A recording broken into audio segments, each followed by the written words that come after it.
नमस्कार दोस्तों, एक बार फिर से हम सभी के चैनल लर्न विद देव में आपका स्वागत है। ठीक है, आज हम लोग मध्यकाल की शुरुआत कर रहे हैं। ठीक है, जिसमें मध्यकाल को देखेंगे। ठीक है, अभी तक हम लोगों ने प्राचीन इतिहास को देख रहे थे, जिसमें एक एक करके हम लोगों ने विभिन्न टॉपिक को पढ़ने का प्रयास किया, जिसमें सबसे पहले पाषाण काल, उसके बाद हड़प्पा सभ्यता, फिर वैदिक सभ्यता।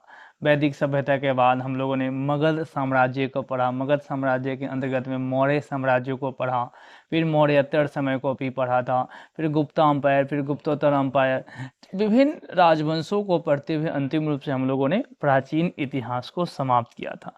अब जैसा कि मैंने लास्ट वीडियो में भी कहा था कि अब जो आगे की जो भारतीय इतिहास की जो घटनाएं हैं उसे मध्यकाल इतिहास के अंतर्गत देखा जाता है। ठीक है, तो अब हम लोग मध्यकाल इतिहास में जो सबसे पहला बिंदु रहा वो दिल्ली सल्तनत माना जाता है। ठीक है, पहला समय काल क्या था? पहली घटना दिल्ली सल्तनत की स्थापना, यानी कि मुसलमानों का, मुस्लिम विदेशी शासकों का यहाँ पे आक्रमण आरंभ हुआ। तो उसी चीजों को समझेंगे, आगे देखते हैं। चलिए, इसमें पहला बिंदु क्या कहा गया है इस चीज को समझते हैं, समझते हुए चलेंगे। इसमें ये कहा गया है कि मध्यकालीन भारत या मध्ययुगीन भारत प्राचीन भारत और आधुनिक भारत के बीच भारतीय उपमहाद्वीप के इतिहास की अवधि को दर्शाता है। बिल्कुल, जैसे कि मैंने आपको कहा था कि भारतीय इतिहास के संपूर्ण कालक्रम को तीन भागों में, प्राचीन इतिहास, मध्यकालीन इतिहास और आधुनिक इतिहास के तीन भागों में विभाजित किया गया है। तो जो मध्यकालीन इतिहास है, मध्यकालीन भारत है, वो प्राचीन भारत और आधुनिक भारत के बीच के समय को दर्शाता है। आगे क्या कहा गया इस चीज को देखते हैं कि भारतीय इतिहास में मुख्यतः मध्यकालीन कालखंड लगभग 1200 ईस्वी से 1750 ईस्वी तक माना जाता है। कब से? कि 1200 से लगभग 1750 ईस्वी तक माना जाता है। ठीक है, आगे देखते हैं कि 12वीं सदी के अंत तक भारत पर तुर्क, अफगान तथा फारसी आक्रमण बहुत तेज तेज हो गए थे।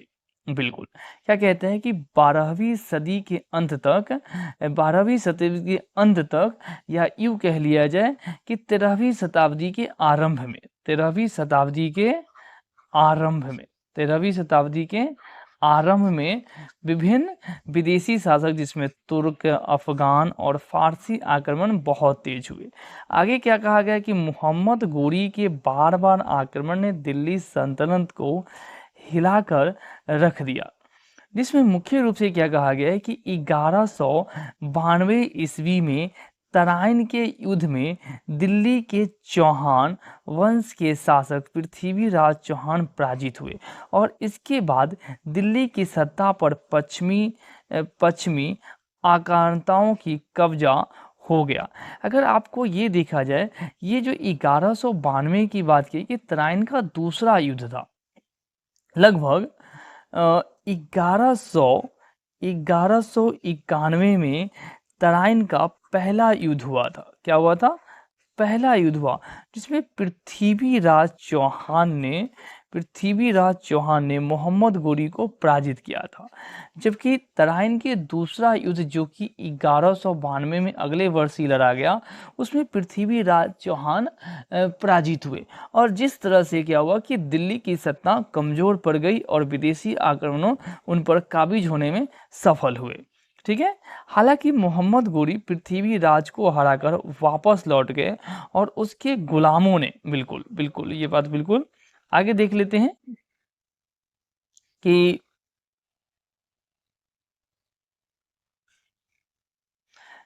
वापस लौट गया और उसके गुलामों ने, दास ने दिल्ली की सत्ता पर शासन किया। ठीक है, कि मोहम्मद गोरी पृथ्वीराज को हराकर वापस लौट गया और उसके गुलामों ने आने की उसने जीते गए क्षेत्रों को उसने अपने गुलाम को, जिसके बारे में हम लोग अभी बात करेंगे कि किस गुलाम को उसने ये कार्य भार सौंपा था, वो आगे देखेंगे हम लोग। ठीक है, तो ये एक छोटा सा मध्यकालीन इतिहास की मतलब शुरुआत कैसी मुसलमानों के चीज़ों के, आगे देखते हैं मुस्लिम शासकों के आक्रमण की बात आगे देखते हैं।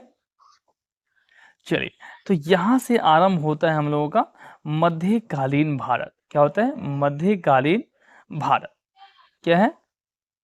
मध्यकालीन भारत, जिसपे क्या कहा गया? भारत पर मुस्लिम आक्रमण, भारत पर मुस्लिम आक्रमण, भारत पर पहला सफल मुस्लिम आक्रमण मोहम्मद बिन कासिम ने 712 ईस्वी में किया था। उसने सिंध एवं मुल्तान को जीता था। बिल्कुल, कि भारत पर पहला मुस्लिम आक्रमण कहाँ हुआ था? 712 ईस्वी पूर्व में। और किसने किया था?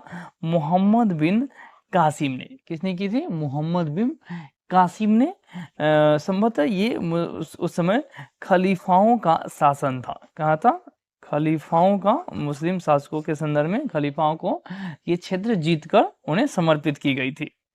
महमूद गजनवी ने 1001 से 1027 ईस्वी के बीच भारत पर 17 बार आक्रमण किया, जिसमें 1025 ईस्वी में सोमनाथ के शिव मंदिर पर किया गया आक्रमण सबसे प्रसिद्ध है। क्या है? सबसे प्रसिद्ध है।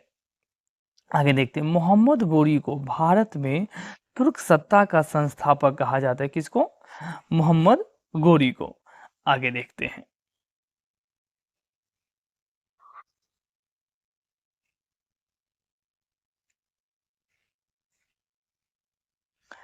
1175 में चालुक्य सोलंकी वंश के शासक भीम द्वितीय ने आबू पर्वत के समीप मोहम्मद गोरी को पराजित किया था। बिल्कुल, क्या कहा गया कि 1175 ईस्वी में चालुक्य सोलंकी वंश के शासक भीम द्वितीय ने आबू पर्वत के समीप मोहम्मद गोरी को पराजित किया था। ठीक है, ये मतलब तराइन के युद्ध के पहले की घटना को, जो 1191 में और 1192 में जो लड़ी गई, उससे पहले की भी घटना है कि उससे पहले भी भारतीय पक्ष के द्वारा मोहम्मद गोरी को एक बार पहले भी 1175 में पराजित किया जा चुका था। ठीक है, 1175 में पराजित किया जा चुका था। चलिए आगे देखते हैं।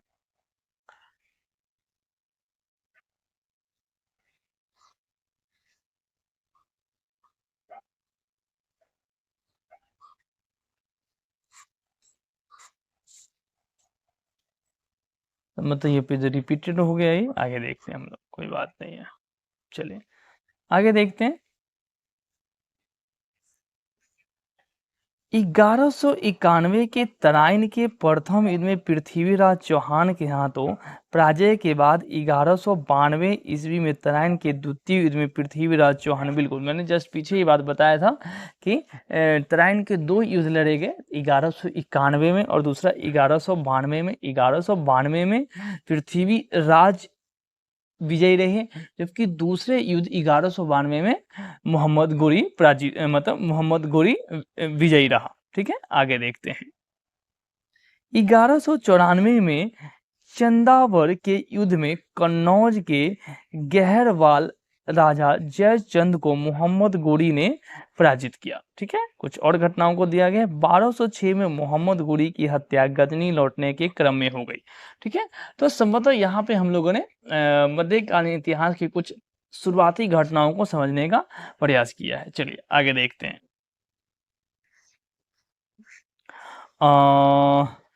चलिए, तो ये अब हम लोगों ने दिल्ली सल्तनत की बात करेंगे आगे चल के, तो जिसमें से देख लेते हैं कि मुख्य रूप से कौन कौन से है दिल्ली सल्तनत। तो मुख्य रूप से क्या कहा गया है कि दिल्ली सल्तनत मुख्यतः 5 राजवंशों ने शामिल थे, यानी कि कुल मिला के दिल्ली सल्तनत में 5 वंशों ने शासन किया था। अगर दिल्ली सल्तनत की बात की जाए तो दिल्ली सल्तनत का समय 1206 ईस्वी से लेकर संभवतः 1526 ईस्वी तक रहा है, जब तक प्रथम मुगल शासक बाबर के द्वारा यहाँ पे मुगल वंश की स्थापना न की गई हो, उससे पहले के समय काल यानी कि 1526 ईस्वी तक का समय काल दिल्ली में दिल्ली सल्तनत का काल कहलाता है, 1206 से लेकर, जिसमें कुल मिलाकर इन 5 वंशों ने जिसमें से पहला वंश था आपका मामलुक वंश, जिसे गुलाम वंश भी कहा जाता है। मामलुक वंश जिसे क्या कहा जाता है? मामलुक वंश जिसे गुलाम वंश भी कहा जाता है। दूसरा वंश है खिलजी वंश, तीसरा वंश है तुगलक वंश, चौथा सैयद वंश और चौथा है लोदी वंश। ठीक है, इन 4 दिल्ली सल्तनत में मुख्यतः इन 5 राजवंशों ने शासन किए हैं, जिनका ये अलग अलग समय काल है। 1206 ईस्वी से लेकर 1290, 1290 से 1320 और 1320 ईस्वी से 1414 ईस्वी, फिर 1414 से 1451 ईस्वी और लोदी राजवंश 1451 से 1526। ठीक है, तो इन 5 राजवंशों ने दिल्ली सल्तनत के समय काल में शासन किया था। ठीक है, आगे देखते हैं। और अगर ज्योग्राफिकल रूप से अगर देखा जाए तो इन क्षेत्रों में इन इन वंशों का शासन रहा। ठीक है, पहला वंश जैसे कि क्या था? मामलुक वंश। क्या है? मामलुक वंश, जिसे हम लोगों ने देखा था कि जिसे गुलाम वंश भी कहा जाता है। मामलुक वंश जिसे गुलाम वंश भी कहा जाता है। तो भारत के इन क्षेत्रों में ज़्यादातर दिल्ली और उसे सटा हुआ जो आसपास का क्षेत्र था, उन क्षेत्रों पर इनका क्या था? शासन था। ठीक है, इसी तरह से अगर देखा जाए तो खिलजी वंश का इन क्षेत्रों में शासन रहा। इसी तरह से अगर देखा जाए तो तुगलक वंश का इन क्षेत्रों में, भारत के इन क्षेत्रों में शासन रहा। इस तरह से लोदी वंश का देखा जाए तो भारत के इन क्षेत्रों पर इनका शासन रहा। ठीक है, तो आज देख सकते हैं कि आज के भौगोलिक क्षेत्रों में अगर देखा जाए तो भारत के कौन कौन से क्षेत्र यहाँ पर आ जाते हैं। तो अगर देखा जाए तो ये मामलुक वंश की अगर बात की जाए, गुलाम वंश की बात की जाए, तो ये मुख्य रूप से आपका दिल्ली और उसके आसपास के क्षेत्र, यानी कि इनका शासन का केंद्र बिंदु तो संभवतः क्या था? दिल्ली था। ठीक है, अगर विभिन्न सल्तनत काल की बात किया जाए तो इनका केंद्र बिंदु तो दरअसल दिल्ली ही था और उसके आसपास के क्षेत्र थे। लेकिन अगर देखा जाए तो जो तुगलक वंश है वो काफ़ी अपने उत्तर भारत से लेकर दक्षिण भारत तक भी अपना पैर फैलाने में सफल रहे लोग। ठीक है, चलिए, लोधी वंश धीरे धीरे सिकुड़ता चला गया, क्योंकि इस समय इनके समय काल में और भी कई विदेशी मुस्लिम आक्रमणों का आपस में आक्रमण होना आरंभ हो चुका था। चलिए आगे देखते हैं। चलिए, अब यहाँ से हम लोग शुरुआत कर लेते हैं दिल्ली सल्तनत, जिसमें एक एक करके उन विभिन्न राजवंशों के बारे में देखेंगे। ठीक है, उन विभिन्न राजवंशों के बारे में एक एक करके विभिन्न राजवंशों के बारे में हम लोग देखेंगे। ठीक है, विभिन्न राजवंशों के बारे में हम लोग देख लेते हैं। ठीक है, उन विभिन्न राजवंशों के बारे में एक एक करके हम लोग देखेंगे। ठीक है, चलिए देख लेते हैं।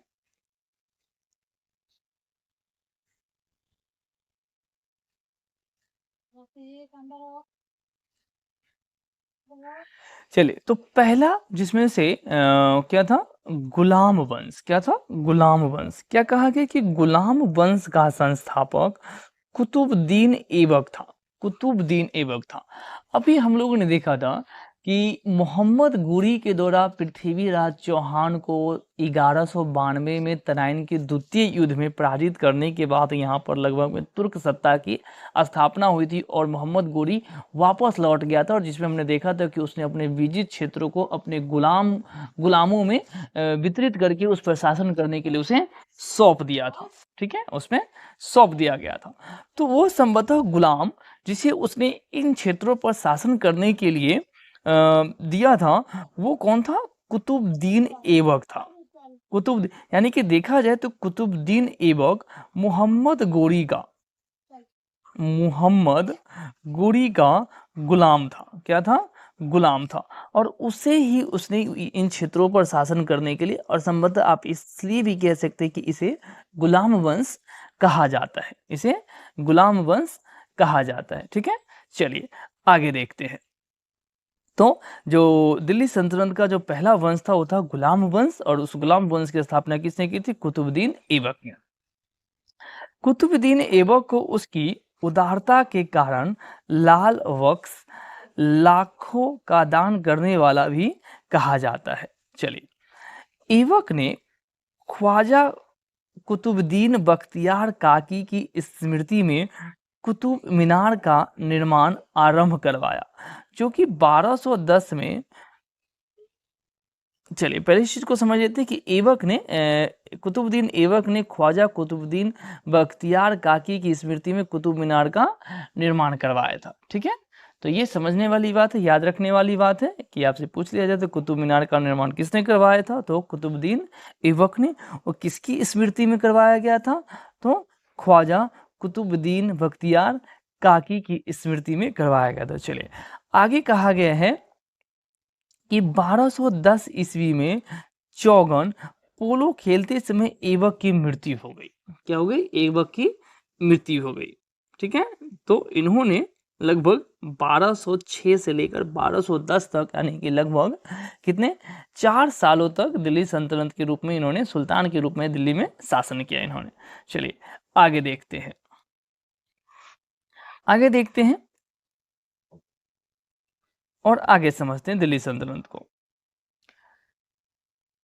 इल्तुतमिश, जो कि 1210 से लेकर 1236 तक सुल्तान रहा, अपने विरोधियों से निपटने के लिए 40 दासों का एक दल बनाया, जिसे तुर्कान ए चहल गानी कहा जाता था। बिल्कुल, यानी कि देखा जाए तो गुलाम वंश के दूसरे शासक इल्तुतमिश, ठीक है, ने अपने विरोधियों से निपटने के लिए एक 40 दलों का एक दल बनाया, जिसे क्या कहा जाता था? तुर्कान ए चहल गानी। चलिए, आगे बढ़ते हैं।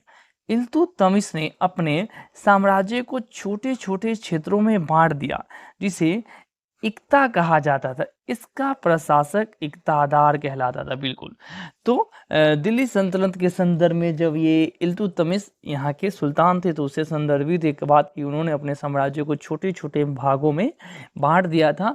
और उन भागों, जैसे कि संभवतः भारत है, तो भारत के विभिन्न छोटे छोटे भागों, अलग अलग भाग में किए गए उन भाग्य को राज्य कहा जाता है, और उनके अलग अलग नाम है संभवतः।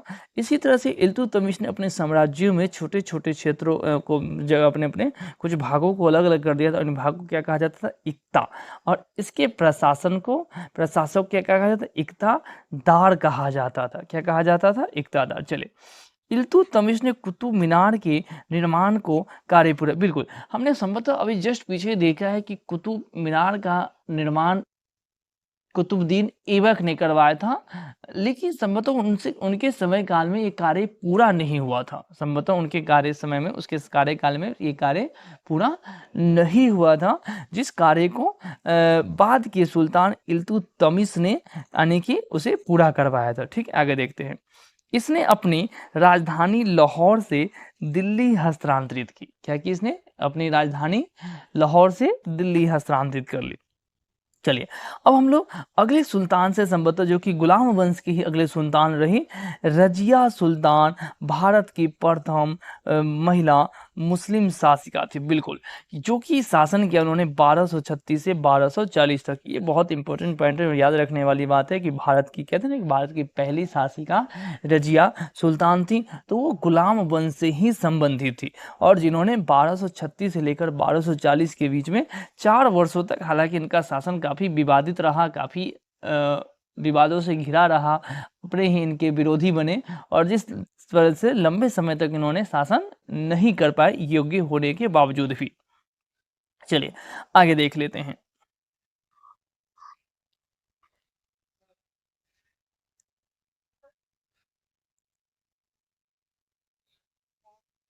रजिया ने पहनावे में पर्दे को त्याग कर कुबा, कोट तथा कुलाह, टोपी धारण की। उसने भटिंडा के प्रशासक अल्तुनिया से निगाह किया। बिल्कुल, जैसे मैंने कहा था कि उनका शासन विवादों से घिरा रहा और कुछ अपने ही उनके विरोधी बन गए। तो देखा जाता है जब रज़िया सुल्तान जब शासकिया के रूप में तो उन्होंने कई सारे ऐसे चीज़ों को जो मुस्लिम शासकों में जो मान्यता थी, जो परंपरा थी, उसका उन्होंने परित्याग कर दिया और जिस वजह से कुछ मुस्लिम इतिहास मतलब उस समय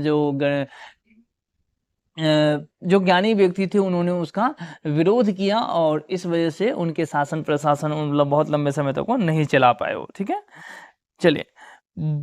बलबन ने दिल्ली सल्तनत का प्रथम सुल्तान था जिसने सुल्तान की प्रतिष्ठा पुनः स्थापना के उद्देश्य से राजस्व राजस्व संबंधित विचार प्रस्तुत किया। ठीक है, कि बलबन दिल्ली सल्तनत का प्रथम सुल्तान था जिसने सुल्तान की प्रतिष्ठा की पुनः स्थापना के उद्देश्य से राज तत्व संबंधित विचार प्रस्तुत किए थे। राज तत्व संबंधित बलबन ने फारसी परंपरा की तर्ज पर सिजता तथा बोस की प्रथा चलाई। उसने फारसी परंपरा पर आधारित नवरोज उत्सव की शुरुआत की। ठीक है, तो एक कुछ बलबन सुल्तान से संबंधित कुछ तथ्यों को यहाँ पर दर्शाया गया। आगे देखते हैं। बलबन ने अपने विरोधियों से निपटने के लिए लौह एवं रक्त की नीति का अनुसरण किया। ठीक है, बलबन ने अपने विरोधियों से निपटने के लिए किस नीति का अनुसरण किया?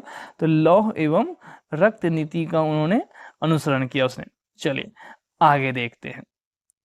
अब हम लोग मुख्य रूप से एक बार में इनके विभिन्न शासकों को देख लेते हैं। क्या देख लेते हैं? विभिन्न शासकों को देख लेते हैं कि संभवतः कौन कौन से शासक थे इनके। ठीक है, गुलाम वंश के। ठीक है, गुलाम वंश के कौन कौन से शासक थे, इन शासकों को देख लेते हैं। ठीक है, लगभग अब हम लोग गुलाम वंश के समाप्ति के कगार पर है, उसके बाद हम लोग अगले वंश की तरफ चलेंगे। ठीक है, तो गुलाम वंश में कौन कौन से शासक रहे ये देख लेते हैं। हम सभी इस चीज को समझ लेते हैं कि कौन कौन से थे।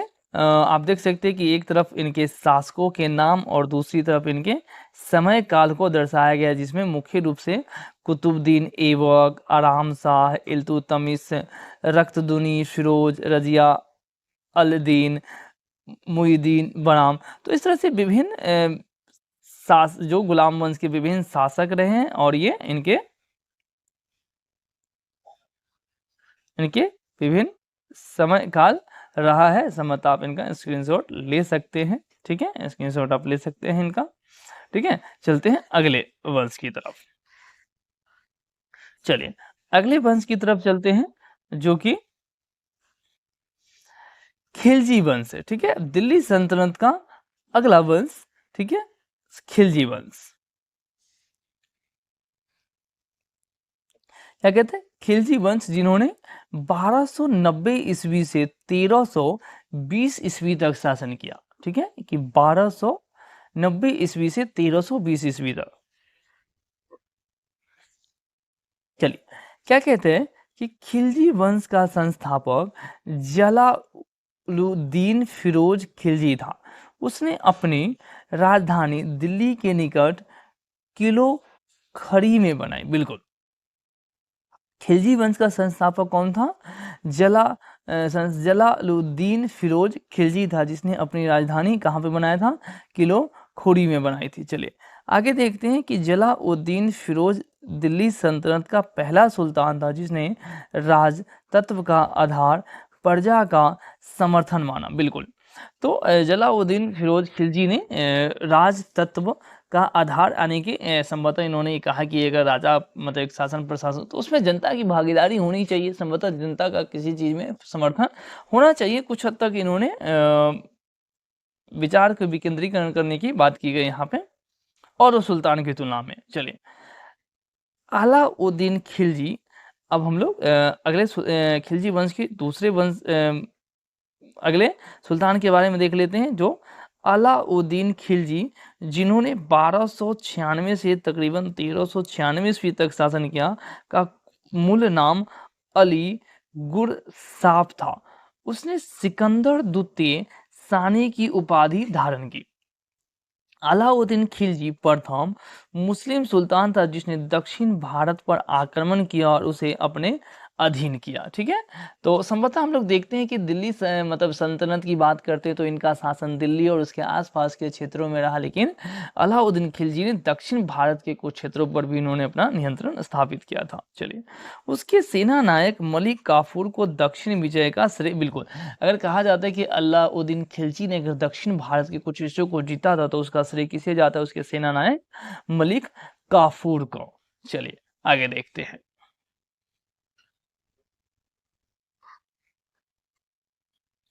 आगे देखते हैं, इसमें कहा गया है कि अलाउद्दीन की नीतियों में सर्वाधिक महत्वपूर्ण बाजार नियंत्रण नीति, बिल्कुल ये प्रश्न पूछा जाता है कि बाजार नीति किस सुल्तान की नीति रही थी, तो वो था अलाउद्दीन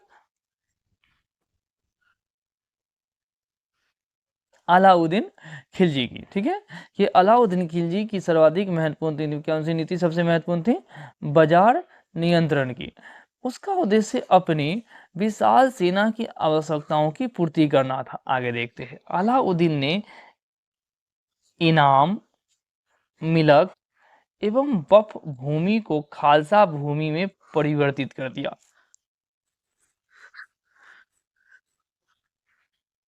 अलाउद्दीन ने इनाम, मिलक तथा वल्फ भूमि को खालसा भूमि में क्या कर दिया? इन्होंने परिवर्तित कर दिया। वो प्रथम सुल्तान था जिसने भूमि की माप का आधार पर लगान, बिल्कुल उसने लगान जो निर्धारित किया, उसने पहले भूमि को नापा, मापा और उसी आधार पर उसने लगान को निर्धारित किया। उसने अलाउद्दीन ने सैनिकों की सीधी भर्ती तथा नगद वेतन देने की प्रथा को शुरुआत किया। उसने सैनिकों के लिए चेहरा तथा उसके घोड़ों के लिए दाग प्रथा की शुरुआत की। बहुत सारे अच्छे पॉइंट है, प्रश्न आने की संभावना बहुत रहती है इससे संबंधित कि किस शासक ने घोड़े की दाग प्रथा शुरू की? तो अलाउद्दीन खिलजी ने। चलिए आगे देखते हैं। हाँ, तो ये विभिन्न खिलजी वंश के खिलजी सल्तनत के विभिन्न शासकों के नाम देख लेते हैं। संभवतः इसमें कौन कौन से शासक रहे? तो वो थे जलालुद्दीन खिलजी, अलाउद्दीन अलाउद्दीन खिलजी, सिहाबुद्दीन उमर खिलजी और कुतुबुद्दीन मुबारक खिलजी। ठीक है, तो ये खिलजी वंश के शासक रहे ये। ठीक है, चलिए अब हम लोग संभवतः दिल्ली सल्तनत के अगले वंश की तरफ चलेंगे। अगले वंश जो कि तुगलक वंश थे। कौन सा वंश है? तुगलक वंश। ठीक है, कौन सा वंश है? तुगलक वंश। कौन सा वंश है? तुगलक वंश, जिन्होंने तकरीबन 1320 ईस्वी से लेकर 1413 ईस्वी तक इन्होंने शासन किया। तुगलक वंश का संस्थापक गयासुद्दीन तुगलक था। ठीक है, कि तुगलक वंश का संस्थापक कौन था? गयासुद्दीन तुगलक था। आगे देखते हैं कि गयासुद्दीन तुगलक ने नहरों तथा कुओं का निर्माण करवाया तथा डाक व्यवस्था को संगठित किया। बिल्कुल, तो तुगलक वंश के जो संस्थापक थे गयासुद्दीन तुगलक, संबंधित उनसे कहा गया है कि गयासुद्दीन तुगलक ने नहरों तथा कुओं का निर्माण करवाया तथा डाक व्यवस्था को संगठित किया। मोहम्मद बिन तुगलक का मूल नाम जौना खा था। ठीक है, मोहम्मद बिन तुगलक। अब हम लोग तुगलक वंश के अगले सुल्तान की तरफ बढ़ रहे हैं कि मोहम्मद बिन तुगलक का मूल नाम क्या था? जौना खा था। कुछ इतिहासकारों ने मोहम्मद बिन तुगलक को पागल, रक्त पिपासु भी कहा है। आगे देखते हैं।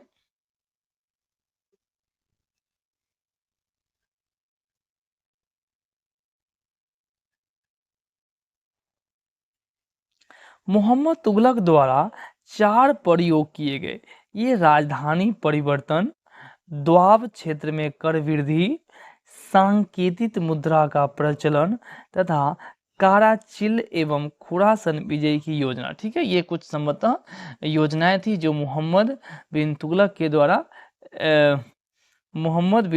द्वारा लाई गई थी। ठीक है,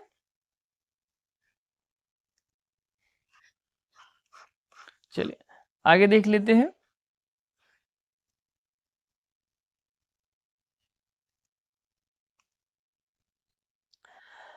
उसने अपनी राजधानी दिल्ली से दौलताबाद देवगिरी हस्तांतरित किसने? मोहम्मद बिन तुगलक ने, कि उसने अपनी राजधानी दिल्ली से दौलताबाद हस्तांतरित की। बाद में पुनः दिल्ली ही राजधानी बनी, बाद में पुनः दिल्ली ही राजधानी बनी।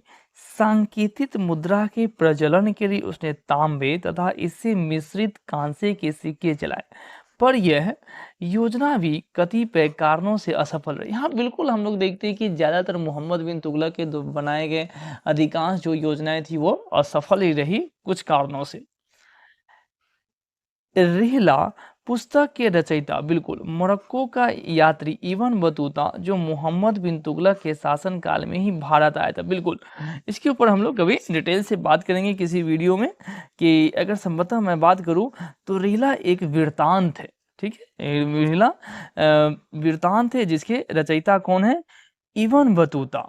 इब्न बतूता, और कहाँ का वो यात्री था? मोरक्को का।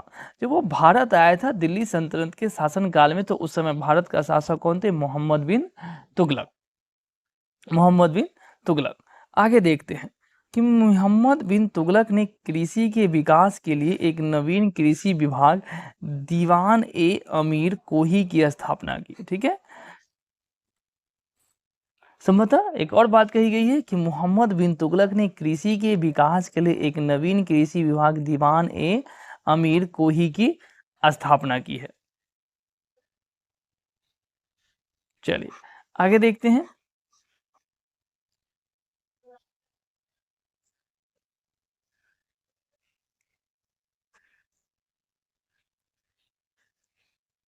फिरोज शाह तुगलक अपने कल्याणकारी कार्यों के लिए प्रसिद्ध था। फिरोज शाह तुगलक, अब हम लोग फिर तुगलक वंश के एक नए सुल्तान के से संबंधित तथ्यों को देखेंगे। फिरोज शाह तुगलक अपने कल्याणकारी कार्यों के लिए प्रसिद्ध था। फिरोज शाह ने सिंचाई की सुविधा के लिए नहरों का निर्माण करवाया। वह पहला सुल्तान था जिसने प्रजा से सिंचाई कर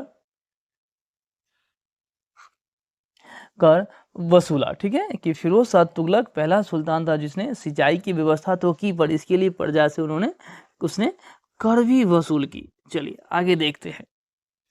फिरोज शाह ने एक दान विभाग दीवान ए खैरान की स्थापना की। उसने एक दास विभाग दीवान ए बंदगान की भी स्थापना की, ठीक है। तो ये संबंधित कुछ पॉइंट है जो याद रखने तथ्य है पेपर के नजरिए से। आगे देखते हैं, वो पहला सुल्तान था जिसने ब्राह्मणों पर भी जजिया कर लगाया था। ये बहुत बढ़िया पॉइंट है। फिरोज शाह तुगलक ने अपनी आत्मकथा फुतुहात ए फिरोज शाही की रचना की, ठीक है। ये याद रखने वाली है कि भैया वो प्रथम सुल्तान कौन था जिसने ब्राह्मणों से भी जजिया कर वसूला था, ठीक है। जजिया कर वसूला था, ठीक है। तो वो थे फिरोज शाह तुगलक। कौन थे? संभवतः फिरोज शाह तुगलक। आगे देखते हैं कि मोहम्मद बिन तुगलक मोहम्मद मोहम्मद शाह तुगलक वंश का अंतिम शासक था, जिसके शासन काल में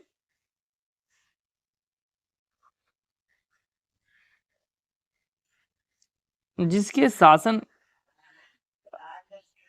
में तैमूर लंग का दिल्ली पर आक्रमण हुआ, ठीक है। कि मोहम्मद शाह तुगलक वंश का अंतिम शासक था जिसके शासन काल में तैमूर लंग का दिल्ली पर 1398 ईस्वी पूर्व में आक्रमण हुआ। चलिए आगे देखते हैं कि सैयद वंश जो कि 1414 से लेकर 1491 ईस्वी तक का संस्थापक खिर्ज खा था। कौन थे?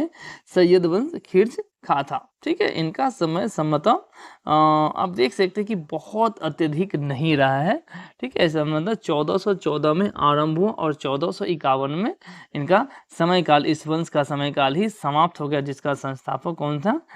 खिज खा था। कौन थे? खिज खा। चलिए आगे देखते हैं।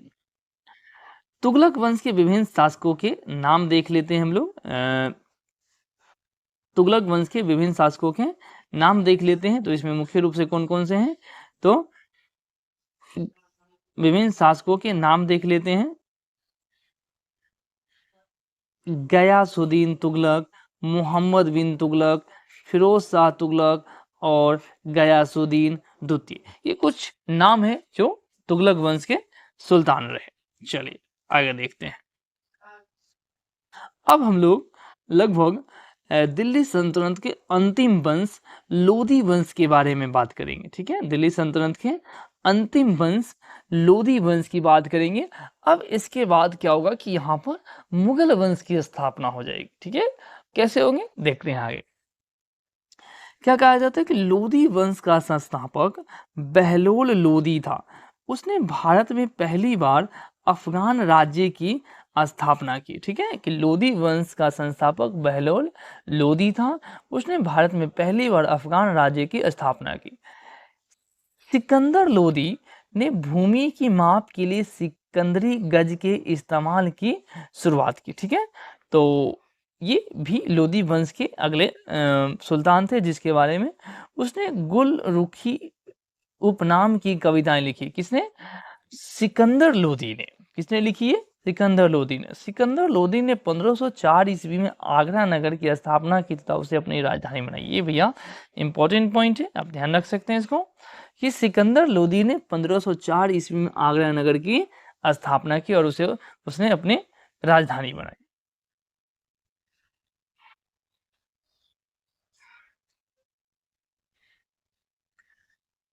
घोड़ों के लिए इब्राहिम लोदी ने दिल्ली सल्तनत का अंतिम सुल्तान था। बताइए, मिसप्रिंट है, ये समझना है कि इब्राहिम लोदी दिल्ली सल्तनत का अंतिम सुल्तान था। बिल्कुल, पानीपत के प्रथम युद्ध में 1526 में बाबर ने इब्राहिम लोदी को पराजित कर दिल्ली सल्तनत का अंत कर दिया। बिल्कुल, जैसे जस्ट मैंने इसे लोदी वंश जब आरंभ किया था तो उस टाइम आपको समझाया था कि अब हम लोग देखेंगे कैसे दिल्ली सल्तनत अब समाप्त होने वाला और यहाँ पर मुगल सत्ता की स्थापना होने वाली है। तो वो किस घटना से घटी? जबकि पानीपत की प्रथम युद्ध यानी कि 1526 ईस्वी में मुगल संस्थापक भारत में जो कि संस्थापक रहे बाबर ने पानीपत की प्रथम युद्ध में इब्राहिम लोदी को पराजित कर यहाँ पर दिल्ली सल्तनत की सत्ता को समाप्त कर दिया और बाबर ने अपनी सत्ता स्थापित की जो मुगल वंश के नाम से जानी जाती है। ठीक है, तो इस तरीके से हम लोग देखते हैं कि जो सिलसिला 1206 ईस्वी में शुरुआत हुई थी, वो सिलसिला तकरीबन 1526 ईस्वी में पानीपत की प्रथम युद्ध में जो कि समाप्त हो गया इब्राहिम लोदी की हार के साथ ही। ठीक है, चलिए आगे देखते हैं कुछ और महत्वपूर्ण बिंदुओं को। चलिए, तो ये कुछ लोदी वंश के शासकों के नाम है। ठीक है, लोदी वंश के कुछ शासकों के नाम है, जिसमें पहला नाम है आपका बहलोल लोदी, सिकंदर लोदी और इब्राहिम लोदी। ठीक है, बहलोल लोदी, सिकंदर लोदी और दूसरा इब्राहिम लोदी। ठीक है, तो इसमें मैंने आपको 4 वंशों का मुख्य रूप से सैयद वंश को मैंने इसमें संक्षिप्त रखा है क्योंकि उनका समयकाल थोड़ा कम रहा है। बाकी उनके विभिन्न शासकों को भी बताने का प्रयास किया है। चलिए, तो ये था दिल्ली सल्तनत यानी कि मध्यकाल का सबसे पहला शुरुआती घटना दिल्ली सल्तनत, जिसमें मुख्य रूप से 5 वंशों ने यहाँ पर शासन किया था। ठीक है, तो अब जो वीडियो होगा वो इसका अगला क्रम होगा मुगल वंश। क्या होगा? मुगल वंश, जो कि अपने आप में एक थोड़ा विस्तृत वीडियो होगा क्योंकि उनका समयकाल काफ़ी लंबा रहा है और काफ़ी महत्वपूर्ण घटनाएं घटी है उस काल में। अगर मध्यकाल में अगर देखा जाए तो अगर हम भारतीय इतिहास के मध्यकाल की बात करें और प्रमुख घटनाओं की बात की तो वो पूरा का पूरा अपने आप में मुगल काल के आसपास ही घटित होता है। ठीक है, तो thanks for watching, please like and subscribe and sharing. धन्यवाद।